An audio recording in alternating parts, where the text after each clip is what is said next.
क्या है आध्यात्म? दर्शन, चिंतन धारा, विद्या या संस्कृति की परंपरागत विरासत। आध्यात्म दर्शन यानी जीवन का शाश्वत सत्य। मानव जीवन से जुड़े शाश्वत सत्यों को जानिए और समझिए उपासक डॉक्टर सोहन राज तातेड़ से हमारे खास कार्यक्रम आत्मविज्ञान में। आत्मविज्ञान यानी सही दृष्टि, सही सोच। भाई और बहनों, मातृशक्ति को नमन। चैनल 24+ न्यूज के विशेष आध्यात्मिक कार्यक्रम soul of the science, science of the soul, आत्मविज्ञान का कार्यक्रम लेकर के हम आपके सामने प्रस्तुत हुए हैं। और इस कार्यक्रम के अंतर्गत हम आपको बताना चाहेंगे कि आपका अस्तित्व क्या है, आप कौन हो। स्वयं ये पहचान करो कि मैं कौन हूं और आपसे जुड़े हुए तथ्यों को जानो कि किस तरीके से मेरा ये जीवन अच्छा बन सकता है, सार्थक बन सकता है। मैं सबके लिए आंख का काजल बनूं, सबके लिए प्रिय बनूं, सब मुझको चाहे। उसी लिए हमने ये जो है हमारे कार्यक्रम को राइट विजन राइट थिंकिंग, ये जो है राइट विजन राइट थिंकिंग से जुड़ा हुआ है, यानी सही दृष्टि सही सोच के पर आधारित है। ये कुदरत के कानून पर आधारित है, ये सनातन सत्य पर आधारित है। और इसमें हम प्रतिदिन नए नए विषय लेकर के आप सामने प्रस्तुत होते हैं। आज का हमारा विषय है दुख का कारण अज्ञान। भाई और बहनों, बहुत ही सुंदर विषय है। इस विषय को हम सांगोपांग दृष्टि से आपके सामने प्रस्तुत करेंगे और इसकी तह में आप जाएंगे, इसके रूट कॉज में आप जाएंगे तो आपको मालूम हो जाएगा कि मैं दुखी क्यों हूं। जब व्यक्ति को कारण मालूम पड़ जाता है तब वो निवारण करता है। डॉक्टर जब डायग्नोसिस करता है तब दवा लिखता है। डायग्नोसिस करने के पहले मरीज की हिस्ट्री की जानकारी करता है और फिर उसके बाद टेस्टिंग कराता है। सारी चीजों को सामने रख करके वो डायग्नोसिस करता है कि इस बीमारी का कारण क्या है। तो उसी तरीके से हर प्राणी सुख चाहता है, हर प्राणी जीना चाहता है। कोई प्राणी मरना नहीं चाहता, कोई प्राणी दुख नहीं चाहता, फिर भी दुख हो जाता है। ये दुख होता है। हम दुख करने के लिए, दुखी होने के लिए कार्य नहीं करते हैं, हो जाता है। हमारे सामने जो कुछ भी हो रहा है ये घटित हो रहा है, ये हो रहा है, हम कर नहीं रहे हैं। उसके कारणों का पता लगाना है। तो दुख का कारण जो हमारा साइंस ऑफ द सोल है वो बताता है अज्ञान। जितने भी धर्म दर्शन है वह आत्मा के अज्ञान को, अविद्या को, पुण्य को, पाप को, कर्म को दुख का कारण बताते हैं। इसका अर्थ यह है आपको सही नॉलेज नहीं है कि सुख का क्या कारण है। वो जानकारी हो जाती है तो दुख स्वतः ही चला जाता है। तो दुख के कारणों की खोज करनी है। भगवान बुद्ध ने जब तपस्या प्रारंभ की, कपिल वस्तु के हमारे राजकुमार थे भगवान बुद्ध, तो जब उन्होंने तपस्या प्रारंभ की उन्होंने 4 आर्य सत्य दिए। दुख है, दुख का कारण है, दुख का निवारण है और दुख से मुक्ति है। 4 जन को आर्य सत्य दिए। वो देखिए, सोरो is omni present, the cause of sorrow is there, the cause of the sorrow is wishes. If you vanish all the wishes, you can be liberated. तो दुख का कारण अज्ञान है। अब हमें देखना है कि अज्ञान क्या है। ये ज्ञान और अज्ञान 2 चक्षु है, 2 आंखें हैं। हमारे सामने भी 2 आंखें हैं। एक आंख जो है हमारी प्रियता की आंख है, दूसरी अप्रियता की आंख है। एक आंख से हम किसी व्यक्ति से प्रेम करते हैं, दूसरी आंख से हम किसी व्यक्ति से घृणा करते हैं। ये प्रियता है, ये अज्ञान है। अगर तीसरा नेत्र खोलें, थर्ड आई, ज्ञान का नेत्र, उसके ज्ञान के नेत्र के अंदर सबको समान देखेंगे। हम जो है अगर मान लो चोर है, लुटेरा है, पापी है, कैदी है, हमारा प्रिय है, अप्रिय, सबको समान देखेंगे। ये बात अलग है कि वह चोरी कर रहा, डकैती कर रहा, उसके परिणाम वह भुगतेगा। लेकिन उसके जो भीतर बैठा है परमात्मा वो समान है। वो क्यों कर रहा है कि उसने पूर्व जन्म में कुछ जो है कॉजेज गलत डाले हैं, वो कॉजेज आज इफेक्ट में आ रहे हैं। जब चोर बना, लुटेरा बना, कैदी बना, और उसी तरीके से अगर अच्छे कॉजेज हमारे डाले हुए हैं और वो कॉजेज हमारे कर्म फल के रूप में आते हैं, हम संत बनते हैं, सन्यासी बनते हैं, अच्छे इंसान बनते हैं, डॉक्टर बनते हैं, इंजीनियर बनते हैं, किसी की सेवा करते हैं। तो मैं बात कर रहा था कि दुख का कारण अज्ञान। अब ये अज्ञान क्या है? ये अज्ञान जो है ये ममत्व है, ये राग द्वेष है। दुख का कारण मैं और मेरा है, अहंकार और ममकार। मैं को अपन दो शब्दों के अंदर उपयोग कर सकते हैं। एक तो मैं होता है वो रॉन्ग बिलीफ का मैं, यानी मैं सोहन राज, मैंने धन कमाया, मैंने बेटों को बड़ा किया, मैंने बेटों को पांवों पर खड़ा किया, मैंने इतनी पुस्तकें लिखी, मैं कुलपति रहा, मैं टीचर रहा, मैं अध्यापक रहा और मैं अच्छा प्रवचनकार रखा। ये अहंकार की भाषा है। और ये अहंकार की भाषा जो है हमारी रॉन्ग बिलीफ है। ये मैं और मेरा का अर्थ हुआ कि मेरा धन, मेरा दौलत, मेरे पुत्र, मेरा परिवार, मेरा शरीर, मेरा ऐश्वर्य और मेरा पद, मेरी प्रतिष्ठा। मैं प्रधानमंत्री हूँ, मैं मुख्यमंत्री हूँ, मैं कुलपति हूँ, मैं बड़ा स्टूडियो का मालिक हूँ और मैं अरबपति हूँ। ये जो मेरापन है ये भी अहंकार का कारण है। मैं और मेरा से अहंकार पैदा होता है। अब वास्तविक मैं पे जाइए जो कि राइट बिलीफ है। वो मैं क्या है? मैं शुद्ध आत्मा हूं, मैं ज्ञाता हूं, मैं दृष्टा हूं, मैं जानने वाला हूं, मैं देखने वाला हूं। मैं तो इस शरीर के अंदर एक साक्षी के रूप में, एक प्रेजेंस के रूप में हूं जो कि ये फिल्म लेकर के आया है। ये मन वचन काया रूपी शरीर जो पूर्व जन्म की फिल्म को अर्जित करके आया है, वो टेप यहाँ खुलती रहती है। उस फिल्म को देखने वाला, जानने वाला हूं मात्र। मैं उसके साथ न तो राग करता हूं न द्वेष करता हूं। वो मैं हूं, मैं अलग हूं। ये शरीर अलग है, ये शरीर नाशवान है, ये शरीर जड़ है, लेकिन मैं तो चेतनामय हूं, मैं तो आनंदमय हूं, मैं तो सुखमय हूं, मैं तो अजर हूं, मैं अमर हूं, मैं अविनाशी हूं, मैं सच्चिदानंद हूं, मैं ज्ञान दर्शन वाला हूं।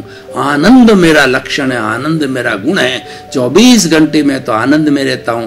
दुख भुगतता है वो ये भुगतता है, वो मैं करेक्ट है, वो सुख का कारण है। और हमने जो भ्रांति पैदा कर दी, ये मैं और मेरा खड़ा करके हमने भ्रांति पैदा कर दी। और एक बच्चे ने जब जन्म लिया, माँ के गर्भ से निकला, तो माँ बाप ने उसका नामकरण कर दिया और उसको कह दिया सोहन राज। और उसके बाद के अंदर जो जाति के लोग आए, तो जाति के लोगों ने उसके कान में कह दिया कि तुम्हारी जाति तातेड़ है, तुम ओसवाल हो। और धर्म के लोग, गुरु आए, आचार्य आए, उन्होंने कहा तुम्हारे परिवार वाले जैन धर्म मानते हैं, तुम भी जैन धर्म के अनुयायी बनो। तो देखिए ये सारी चीजें वहीं से पैदा हो गई। नामकरण हो गया, जाति हो गई, धर्म हो गया, और वह व्यक्ति उसी चक्र के अंदर जन्म से मृत्यु तक मैं सोहन राज हूँ, तातेड़ मेरी जाति है, मैं ओसवाल हूँ और मैं जैन धर्म का अनुयायी हूँ, इसके अंदर ही रहता है और अपना दृष्टिकोण उतना ही रखता है। जबकि अगर प्रारंभ से माँ बाप उसको ये कान में कहे कि तुम तो एक शुद्ध आत्मा हो, तुम तो ज्ञाता हो, तुम तो दृष्टा हो, तुम तो जानने वाले हो, तुम तो अविनाशी हो, तुम तो सच्चिदानंद हो, सच्चिदानंद घन रूपी आनंद स्वरूपी हो, तो क्या होगा? भेद विज्ञान खड़ा हो जाएगा। ये भेद विज्ञान है, हमारा लाइन ऑफ डिमार्केशन है। ये हमको ज्ञान देता है, ये सच्चा ज्ञान है कि तुम अलग, शरीर अलग। हम ये नहीं कहते कि ये शरीर काम का नहीं है, इस शरीर के बिना कैसे बोलूंगा मैं, शरीर के बिना कैसे स्टूडियो आया, शरीर के बिना मैं कैसे जो है अभिभाषण कर रहा हूं। शरीर आवश्यक है, शरीर माध्यम खलु धर्म साधनम। शरीर जो है धर्म साधना करने का, और जो भीतर बैठा है soul of the science of the soul है, उसकी आराधना करने वाला ये शरीर है। शरीर एक मंदिर है और भीतर प्रभु विराजमान है, इसीलिए इस शरीर को स्वच्छ रखो। हम मंदिर में जाते हैं, जूते बाहर उतार के आते हैं, हाथ पांव धो करके जाते हैं कि शुद्ध होकर के जाओ और ईश्वर की भक्ति करो। उसी तरह शरीर को शुद्ध रखो। शरीर में देखिए असंख्य तरह की बदबू भरी पड़ी है, और ये जो है वो बहुत बड़ा बदबू का घर है। अगर इंसान अपने भीतर की बदबू की सुगंध ले ले, वो उसकी इतनी घृणा हो जावे, ये शरीर तो कुछ भी काम का नहीं है, बदबूदार है। लेकिन फिर भी इस शरीर में प्रभु है, तो इसीलिए चिंतन अगर हमारा शुद्ध है, शरीर में हाड़ है, मांस है, मज्जा है, दूषित चीजें हैं, हम खाते हैं, उसका मल बनता है, उसका जो है वो मूत्र बनता है, इस तरीके की चीजें बनती है, विसर्जन की होता ही है। फैक्ट्री के अंदर कोई भी कार्य किया जाता है तो उसके बाद के अंदर उसका निवारण में गैसेज वगैरह जो डिस्चार्ज की चीजें बनती है वो दूसरी बात है। लेकिन प्रश्न ये है कि हम अपने विचारों को शुद्ध रखें, क्योंकि सारा जो हमारा जीवन बनता है विचारों के माध्यम से मिलता है। ये हमको जो ज्ञान मिलता है, ये ज्ञान का माध्यम विचार है। अभी मैं बात कर रहा था कि दुख का कारण अज्ञान है और ज्ञान सुख का कारण है। ज्ञान क्या है? Positive thinking. आप जो सोच को सही रखो, कैसी सोच कि जैसा मैं हूं वैसे सभी प्राणी हैं, सभी प्राणियों में अपनी जैसी आत्मा को देखो, सभी प्राणियों को आत्मवत समझो, सभी प्राणियों को उसी आत्म तराजू में तोलो, और ये चिंतन करो विचार में कि अगर मुझे कोई भी कार्य पसंद नहीं है तो वो कार्य मैं दूसरे के साथ न करूं। मुझे गाली पसंद नहीं है, दूसरे को गाली नहीं दूं। मुझे तिरस्कार पसंद नहीं है, दूसरे का तिरस्कार नहीं करूं। मुझे घृणा पसंद नहीं है तो दूसरे की घृणा नहीं करूं। मुझे निंदा पसंद नहीं है तो दूसरे की निंदा नहीं करूं। ये जो है ये आत्मज्ञान है। और जब व्यक्ति ज्ञान के क्षेत्र में आ जाता है, ज्ञान के पाले में आ जाता है, तो ज्ञान विकसित होता रहता है, क्योंकि ज्ञान के साथ में प्रज्ञा होती है। प्रज्ञा आत्मा की रिप्रेजेंटेटिव है, वो हमेशा ज्ञान के साथ रहती है। और ये हमारा शरीर अलग है, जैसा मैंने बताया, ये शरीर तो करने वाला है, भुगतने वाला। देखिए दो बातें बड़ी इंपॉर्टेंट समझने की है ज्ञान अज्ञान में। हम पिक्चर देखने जाते हैं तो पिक्चर के अंदर हमारे सामने 3 घंटे की फिल्म चलती है, विलियन आता है, प्रेमी आता है, प्रेमिका आती है। अगर एक जैसा चित्र होगा तो बोरिंग हो जाएगा। कभी जो अपहरण हो जाता है, जो है वो प्रेमिका का, प्रेमी उसके पीछे भागता है, डिफरेंट शॉट्स आते हैं, तो वो शॉट्स वो तो फिल्म है, और मैं तो फिल्म देखने वाला हूं, मैं फिल्म नहीं हूं। फिल्म तो जड़ है, जड़ तो चलता रहता है, मैं तो जड़ को देखने वाला चेतन हूं। दोनों को अलग अलग समझो। जब अलग अलग समझेंगे तो क्या होगा कि अगर मान लो अपहरण हो गया या दुख की घटना सामने आई तो हम प्रभावित नहीं होंगे। कई लोग प्रभावित होते हैं तो आंखों में आंसू की स्थिति आ जाती है, तो उनके आंसू आ जाती है, अरे वो तो नकली है, वो तो रोल करने वाले हैं, वो तो फिल्म है। हमारे शरीर की भी यही फिल्म है, जीवन भर ये फिल्म चलती है। रंगमंच ये जगत है और कर्म खिलावन हार, और नाना रूप बनाए के और चेतन खेलन हार। हमारा जो ये चेतन इसमें विराजमान है, ये शरीर है, पिछले जन्म के कुछ कॉजेस डालने कारण शरीर मिला है, और यही शरीर आने वाले जन्म के कॉजेस डालेगा। लेकिन कब डालेगा? वो भीतर विराजमान प्रभु की साक्षी से, आत्मा की साक्षी से डालेगा। वो अलग है, वो तो हमेशा चिंतन करता है, मैं तो जानने वाला हूं, मैं तो देखने वाला हूं, मैं तो जो इसकी फिल्म चल रही है उस फिल्म को देख रहा हूं, इसके जो विचार चल रहे हैं उन विचारों को मैं तो देखने वाला हूं।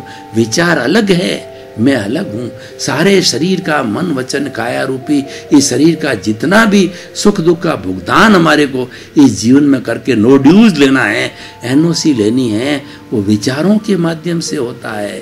क्यों कि जो मन वचन काया 3 तरह की एक्टिविटी होता है। वचन तो बोलता है और शरीर काम करता है, चिंतन सारा मन करता है और मन का चिंतन 24 आवर्स चलता है, वो 1 मिनट भी बंद नहीं होता है। इसीलिए इस विचारों के साथ मत जुड़ो, उनको बाईपास करो, उन विचारों को फिल्म की तरह जाने दो।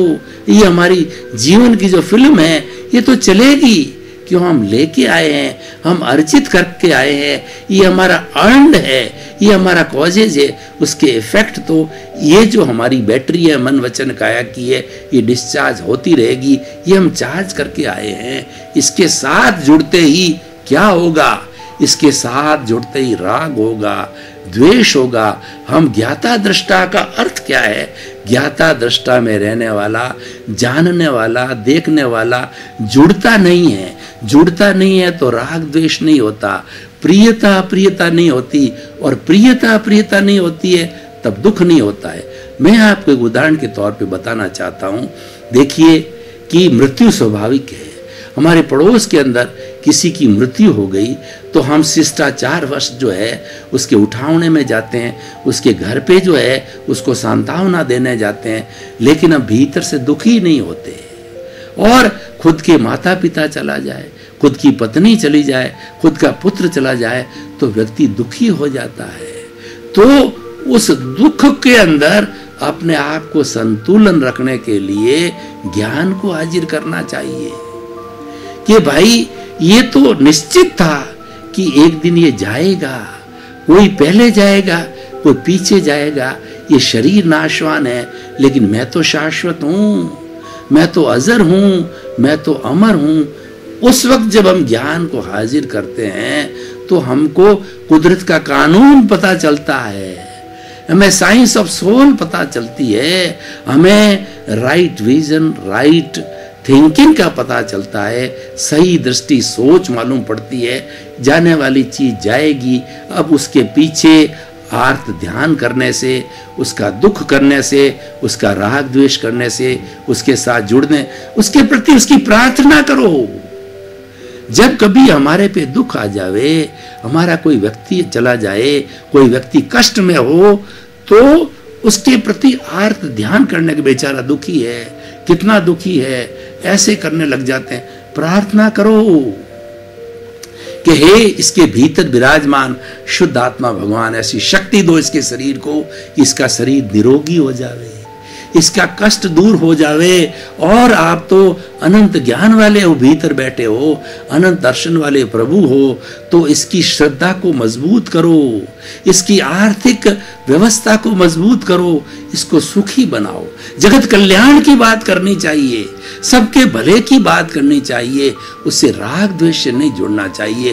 राग द्वेष से जुड़ने से क्या होगा कि हमारे जो है वो और नए कॉजेज पड़ जाएंगे। जहां राग द्वेष है वहां कॉजेज है, और जहां पर समता भाव है, जहां पर ज्ञान है, जहां पर साइंस ऑफ द सोल है, वहां पर नए भाव नहीं पड़ते। और जब हमारे नए भाव नहीं पड़ते, नए कॉजेज नहीं पड़ते हैं, तो हमारा नया कर्म फल आने वाले समय में नहीं बनेगा। हमारे जीवन का लक्ष्य क्या होना चाहिए? हमको कॉजेज नहीं डालने हैं, हमको सारा काम करना है। हमारे पुत्र है, पत्नी है, माँ है, बाप है, बेटा है, लेना है, देना है, जो भी हम कार्य कर रहे हैं यथावत करते रहो। जो भी धार्मिक क्रिया करते हैं करते रहो। जो भी आपका गुरु है जहाँ जाते हो जाते रहो, कोई मनाही नहीं है। पर अपने दृष्टिकोण को समझो। ज्ञान क्या है? ज्ञान ये है कि जड़ है वो अलग है, चेतन है वो अलग है। चेतन शाश्वत है, शरीर जड़ है, ये एक दिन जाएगा। ये कार्यकलाप जो कर रहा है वो पिछले जन्म का भुगतान लेकर के आया है। ये करता रहेगा, चलता रहेगा, रोका नहीं जाएगा। इसके साथ संबद्ध होकर के, इसके साथ राग द्वेष करके, प्रियता अप्रियता करके, हमारी प्रतिक्रिया दे करके, देखिए कि हमें जब कोई तरह का दुख आ जावे, बीमारी आ जावे, असहनीय हो जावे, अब हमारी बीमारी हमने इनवाइट की है, वो तो आप रो के सहन करोगे तो भी सहन करनी पड़ेगी। उसकी जगह ईश्वर की भक्ति करो, ईश्वर का गुणगान करो, अच्छे भजन सुनो, भगवान की चैंटिंग करो। आप जो है अगर मंदिर जा सकते हो तो मंदिर जाओ, और नहीं तो अपने बिस्तर बैठे बैठे जो मेडिटेशन करो, सोते सोते करो, बैठे बैठे करो, तो क्या होगा, आपकी अटेंशन जो है वो दुख से हट जाएगी। और दुख से क्यों हटी, आप ज्ञान के फील्ड में चले गए।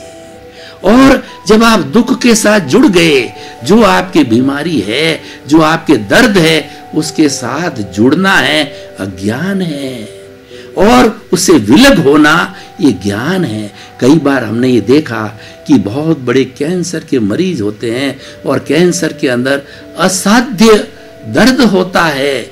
उस कैंसर के मरीजों को भगवान की आराधना का टेप लगा दिया जाता है, जो उसको पसंद हो उसमें वो मुग्ध हो जाता है। घंटा, 2 घंटा, 4 घंटा वो दर्द तो चल रहा है, वो दर्द खत्म नहीं हुआ है, वो भुगतान चल रहा है, लेकिन वो आत्म प्रदेशों में भोग लिया जाता है, शरीर नहीं भोगता है। और हम शरीर के साथ जुड़ गए, संवेदना शरीर के साथ में जोड़ दी, तो वो कष्ट शरीर भुगतता है, नहीं तो अपना हिसाब आत्म प्रदेशों में होता रहता है। तो भाइयों, हम निष्कर्ष की भाषा में बात करें तो दुख का जो कारण है वो अज्ञान है। अज्ञान को समझो। अज्ञान क्या है, मैं और मेरा अज्ञान है। भाइयों, आपका बहुत बहुत धन्यवाद। आप जो ये आत्मविज्ञान कार्यक्रम रोज देखते हो, आज आत्मविज्ञान आपको अच्छा लग रहा है, क्योंकि आपको जीवन की सच्चाई बताई जा रही है, आपके अस्तित्व के बारे में बताया जा रहा है। आप कौन हैं, आप कहाँ से आए हैं, आपको कहाँ जाना है, आपके जीवन को कैसा बनाना है। जो भी आप करके आए हो वो सारा कार्य करते रहो, लेकिन करते करते जो है आप भेद विज्ञान को समझो, सच्चाई को समझो। आप जो है वो right knowledge and right conduct की बात को सोचो, तो आपका जीवन धन्य हो जाएगा। इसी क्रम में आपके प्रति मंगल भावना, शुभकामना। अब प्रतिदिन आत्मविज्ञान कार्यक्रम देख करके अपने जीवन को धन्य बनावें। आपके प्रति मंगल। आत्मविज्ञान में आत्मविज्ञान यानी सही दृष्टि, सही सोच।